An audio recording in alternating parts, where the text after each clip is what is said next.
పెద్దపల్లి జిల్లాలో ఓ అవినీతి అధికారి ఏసీబీకి అడ్డంగా దొరికిపోయాడు. మున్సిపాలిటీలో పెండింగ్ బిల్లులను క్లియర్ చేసేందుకు ఏఈ సతీష్ భారీగా లంచం డిమాండ్ చేశాడు. గుత్తేదారుడైన శ్రీనివాస్ నుంచి 2 లక్షలు లంచం తీసుకుంటుండగా ఏసీబీ అధికారులు రెడ్ హ్యాండెడ్గా పట్టుకున్నారు.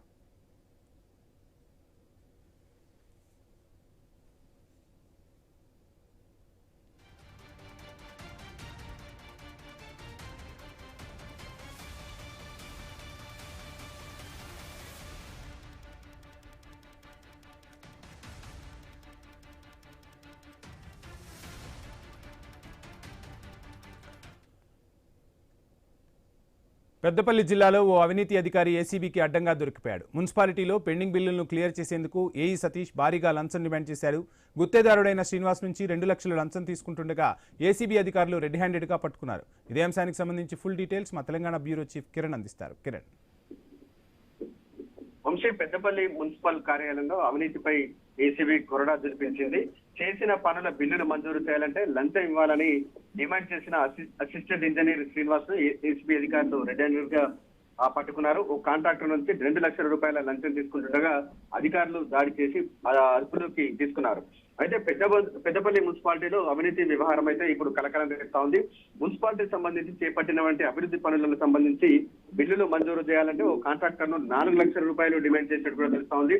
దీంతో 2 లక్షల రూపాయలకు బేరం కుదుర్చుకున్నటువంటి ఏఈ శ్రీనివాస్ తన ఇంటికి రావాలని కూడా కాంట్రాక్టర్ ని ఆహ్వానించాడు. అయితే ఆ కాంట్రాక్టర్ దగ్గరికి ఏసీబీ అధికారులకు అంతకుముందుకే ఏసీబీ అధికారులకు అప్రూవ్ అయినటువంటి బాధితుడు 2 లక్షల రూపాయలు ఏసీబీ అధికారులు చెప్పినట్టు కూడా శ్రీనివాస్ ఇంటికి వెళ్లారు.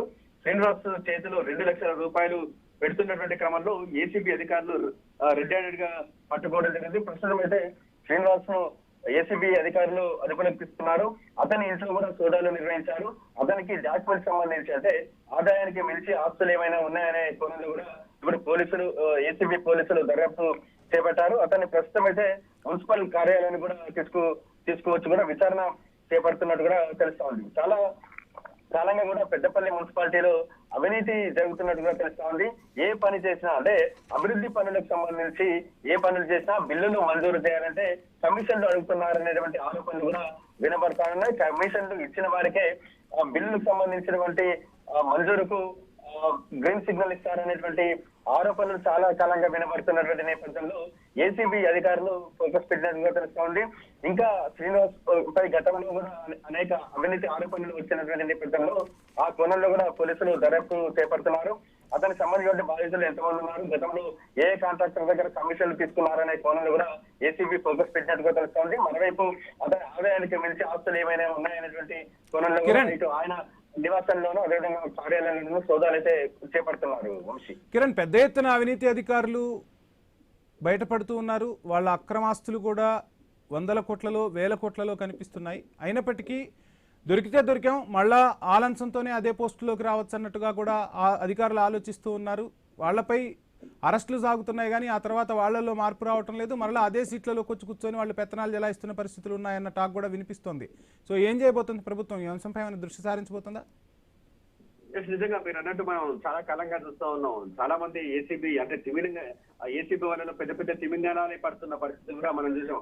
ఇటీవల ఒక డిఎస్పీ వ్యవహారం చూసాం. 100 కోట్ల ఆస్తులు అక్రమ ఆస్తులు బయటపడ్డట్టు కూడా మనకు స్పష్టంగా తెలిసింది. అంటే అతనికి సంబంధించిన ఆస్తులకు సంబంధించి చూస్తే ఏసీబీ అధికారులే షాక్ అయిన పరిస్థితులు మనం చూసాం.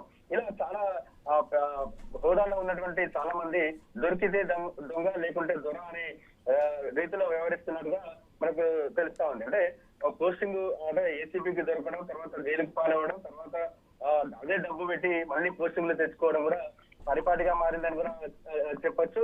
ముఖ్యంగా చట్టాల్లో ఏదైతే లోపాలు ఉన్నాయో ఆ లోపాలను పసిగట్టుతున్నటువంటి ఇటువంటి అవినీతి అధికారులు ఒకసారి లంచం తీసుకున్నప్పటికీ కూడా మళ్ళీ మానకుండా కూడా మళ్ళీ అదే చేతివాటం చూపుతున్నటువంటి పరిస్థితులు కూడా చాలా చూస్తా ఉన్నాం. ప్రస్తుతం ఈ ఘటనకు సంబంధించి కూడా ఏఈ శ్రీనివాస్ పై కూడా గతంలో అనేక అవినీతి ఆరోపణలు వచ్చినటువంటి నేపథ్యంలో రాజకీయ ఒత్తిడితో కూడా ఎవరు కూడా అతన్ని అక్కడికెళ్ళి కదలనివ్వకుండా చేశారనేటువంటి ఆరోపణలు కూడా వినబడుతుంది. ప్రస్తుతం అయితే ఏసీబీ అధికారులకు ఏఈ శ్రీనివాస్ దొరికారు. అతనికి సంబంధించినటువంటి ఆస్తులపై కూడా ఇటు ఏసీబీ ఫోకస్ పెట్టిందని కూడా చెప్పొచ్చు.